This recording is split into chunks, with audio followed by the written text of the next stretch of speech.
ከጥንታዊያን ገዳማት እስከ ዘመናዊ ከተሞች በኦርቶዶክስ ተዋሕዶ እምነት ተከታዮች ዘንድ ፋሲካ ተራ በዓል አይደለም፣ የበዓላት በዓል ፊስት ኦፍ ፊስትስ ተብሎ የሚጠራው ይህ ዕለት ነው። ኢትዮጵያና ኤርትራ የምስራቅ አፍሪካ እንቁዎች፣ የግሪክና የሜዲትራኒያን ሀገራት ግሪክ፣ ቆጵሮስና ግብፅ ቅዱስ እሳት፣ የሸክላ ማሰሮ መጣል ወይም ኮርፉ፣ ሮኬት ዋር፣ በቺዮስ ደሴት ሁለት አብያተ ክርስቲያናት እርስ በርስ ርችት በመተኳኮስ ውጊያ ያደርጋሉ። ሰማዩ በብርሃን ይሞላል። ሩሲያና ዩክሬን የኬክና የአይጥ ጥበብ። ከነጭ አይብ የሚሰራው ይህ ምግብ የክርስቶስን ንጹህ መቃብር ለማመልከት በፒራሚድ ቅርጽ ይዘጋጃል። ሴቶች በእንቁላል ላይ በሰም በመጠቀም እጅግ ረቂቅ የሆኑ ሴሎችን ይሰራሉ። እነዚህ እንቁላሎች እንደ ስጦታ ይለዋወጣሉ። ሰኞ ዕለት ደግሞ ወንዶች ልጆች ወደ ሴቶች በመሄድ ውሃ ይረጫሉ። ይህም ለሴቶቹ ጤናና ውበት እንዲሆንላቸው እንደ ምርቃት ይቆጠራል። ጆርጂያና አርሜኒያ የወይንና የህይወት በዓል፣ የቀይ እንቁላል በዓል። ጆርጂያውያን ቀይ እንቁላልን ከወይንና ከስንዴ ጋር ያቀርባሉ። በዓለም ዙሪያ የሚገኙ የኦርቶዶክስ ሀገራት የትንሣኤ ወይም ፋሲካ በዓልን እንዴት እንደሚያከብሩ ከሃይማኖታዊ ስርዓት ውስጥ ከጥንታዊ ባህላዊ ወጎቻቸው ድረስ በዝርዝር የሚያሳይ ሰፊና ጥልቅ ትንተና እነሆ እናቀርብላችኋለን። በኦርቶዶክስ ዓለም የትንሣኤ ድምቀት ከጥንታውያን ገዳማት እስከ ዘመናዊ ከተሞች በኦርቶዶክስ ተዋሕዶ እምነት ተከታዮች ዘንድ ፋሲካ ተራ በዓል አይደለም፣ የበዓላት በዓል ወይም ፊስት ኦፍ ፊስትስ ተብሎ የሚጠራው ይህ ዕለት የሰው ልጅ ከሞት ወደ ሕይወት ከባርነት ወደ ነፃነት የተሸጋገረበት ታላቅ ቀን ተደርጎ ይወሰዳል። በዓሉ በየሀገራቱ የሚኖረው መልክና ወዝ እጅግ ሰፊና ትውፊታዊ ነው። የምስራቅ አፍሪካ እንቁዎች ኤርትራና ኢትዮጵያ። ኢትዮጵያና ኤርትራ የራሳቸው የሆነ የቀን መቁጠሪያ ጥንታዊ ዜማ ያላቸው ሀገራት በመሆናቸው የፋሲካ አከባበራቸው እጅግ ረቂቅና ድንቅ መንፈሳዊ ነው። አብይ ጾምና ሰሙነ ሕማማት ከትንሣኤ በፊት ያለው 55 የጾም ቀናት ወይም ሁዳዴ ይባላሉ። በዚህም ወቅት ምዕመናን እስከ 9 ሰዓት ድረስ ወይም ከዚያም በላይ ይጾማሉ። የመጨረሻ ሳምንት ሲደርስ ሰሙነ ሕማማት ኦሪትና ወንጌል ወይም ግብረ ሕማማት በቤተ ክርስቲያን ሌሊቱን ሙሉ ሲነበብና እንዲሁም ቀኑን ሙሉ እየተነበበ ጸሎትና ስግደት ይደረጋል። ምዕመናን በስግደት ብዛት ሰውነታቸው እስኪዝል ድረስ ይተጋሉ።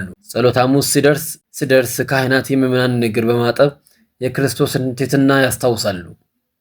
የትንሣኤ ዋዜማና ቅዳሴ። ቅዳሜ ዕለት ቀዳም ስዑር ትባላለች። በዚህች ዕለት ካህናቱ ለምዕመናን ለምለም ቄጠማ ያድላሉ። ሌሊቱን ደግሞ በቤተ ክርስቲያን በከበሮና በጸናጽል እግዚአብሔርን ሲያመሰግኑ በማህሌት ይቆማሉ፣ ያድራሉ። የትንሣኤ አዋጅ እኩለ ሌሊት ላይ ክርስቶስ ተንሥአ እሙታን በዐቢይ ኃይሎ ሥልጣን ተብሎ ሲበሰር ምዕመናን ሻማቸውን ይለኩሳሉ። ከሌሊቱ 9 ሰዓት ጾሙ ይፈታል። በኢትዮጵያ ገንፎ፣ ተልባ፣ ቆጮ እንዲሁም የመሳሰሉትን ለሰውነታቸው የማይከብደውን ምግብ ያቀርባሉ። ከዛም ለበዓሉ የታረደ በግና ዶሮ እንዲሁም ሌሎችንም ምግብ ይመገባሉ።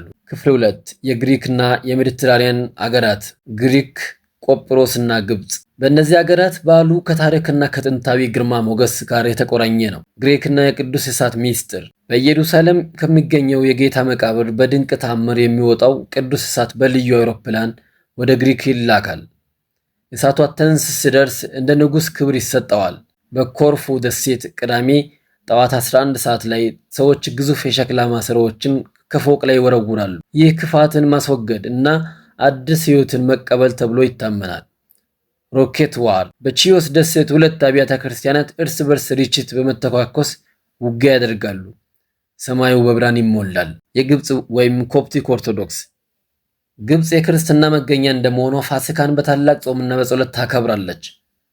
በበዓሉ ማግስት ሰኞ ሻምኤል ኔሲም የተባለ የጸደይ በዓል ይከበራል። በዚህም ቀን ሰዎች አባይ ወንዝ ዳርቻ በመሄድ የደረቀ ዓሳ ወይም ፌሲክ ይበላሉ። ክፍል 3 የስላቪና የባልካን አገራት ማለትም ሩሲያ፣ ዩክሬን፣ ሰርቢያና ሮማኒያ። የእነዚህ ሀገራት ትልቁ መለያ ስነ ጥበባዊ የእንቁላል አሳሳልና የቤተሰብ አንድነት ነው። ሩሲያና ዩክሬን የኬክና የአይብ ጥበብ ኩሊች። ይህ ዳቦ ረዥም ሆኖ ከላይ በነጭ ክሬም ይሸፈናል። የክርስቶስን የድል አክሊል ይወክላል። ፓሽካ ከነጭ አይብ የሚሰራው ይህ ምግብ የክርስቶስን ንጹህ መቃብር ለማመልከት በፒራሚድ ቅርጽ ይዘጋጃል። የሌሊት ውደት። ካህናትና ምዕመናን መስቀልና ስዕል አድኖ ይዘው በቤተ ክርስቲያኑ 3 ጊዜ ይዞራሉ። ሮማኒያ የእንቁላል ስነ ጥበብ። በሮማንያ ፒሳንካ የተባለ ጥበብ አለ። ሴቶች በእንቁላል ላይ በሰም በመጠቀም እጅግ ረቂቅ የሆኑ ስዕሎችን ይሰራሉ። እነዚህ እንቁላሎች እንደ ስጦታ ይለወጣሉ። ሰኞ ዕለት ደግሞ ወንዶች ልጆች ወደ ሴቶች ቤት በመሄድ ውሃ ይረጫሉ። ይህም ለሴቶቹ ጤናና ውበት እንዲሆንላቸው እንደ ምርቃት ይቆጠራል። ሰርቢያና ቡልጋሪያ የእንቁላል ፍልሚያ። በሰርቢያ ቫስክሪስ ይባላል። እያንዳንዱ ሰው አንድ የተቀለመ እንቁላል ይመርጣል። ከዚያም እርስ በርስ ያጋጫሉ። ሳይሰበር የቀረ እንቁላል ባለቤት የዓመቱ ዕድለኛ ይሆናል። በቡልጋሪያ ደግሞ ትልቁ እንቁላል ቦራክ ወይም ተዋጊ ይባላል። ክፍል 4 የካካሴስ ሀገራት ጆርጂያ እና አርሜኒያ። ጆርጂያ የወይንና የህይወት በዓል፣ የቀይ እንቁላል በዓል። ጆርጂያውያን ቀይ እንቁላል ከወይንና ከስንዴ ጋር ያቀርባሉ። የመቃብር በዓል በትንሣኤ ማግስት ሰዎች ወደ መቃብር ስፍራ ሄደው ወይም በመጠጣትና ምግብ በመብላት ሙታንንም በደስታው ያሳትፋሉ። ክርስቶስ ተነስቷል የሚለው ብስራት ሕያዋን ብቻ ሳይሆን ለሙታን መሆኑን ያውጃል። የጋራ እሴቶችና ማጠቃለያ። በሁሉም የኦርቶዶክስ ሀገራት የትንሣኤ በዓል የሚከተሉት የጋራ ነጥቦች አሉት። ቀይ እንቁላል፣ ቀዩ ቀለም የፈሰሰውን ደም፣ እንቁላሉ ደግሞ ድንጋዩ ተንከባሎ የወጣበትን መቃብር ይወክላል። ሰላምታ፣ ክርስቶስ ተነስቷል፣ ክርስት ኢዝ ሪዘን፣ በእውነት ተነስቷል፣ ትሩሊ ሂ ኢዝ ሪዘን የሚለው ቃል ለ50 ቀናት በሰላምታነት ያገለግላል። ብርሃን፣ በዓሉ የሚጀመረው ጨለማውን በሻማ ብርሃን በማሸነፍ ነው። ጾም መፍታት፣ ከረዥም የሥጋና የነፍስ ጾም በኋላ በታላቅ ድግስና ደስታ ይጠናቀቃል።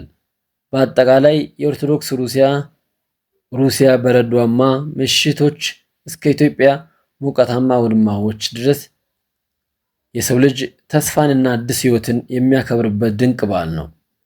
አገራቱ በቋንቋና በባህል ቢለያዩም በዓሉ ግን የዓለምን ኦርቶዶክስን በአንድ መንፈሳዊ ገመድ ያስተሳስራቸዋል። ወስብሐት ለእግዚአብሔር።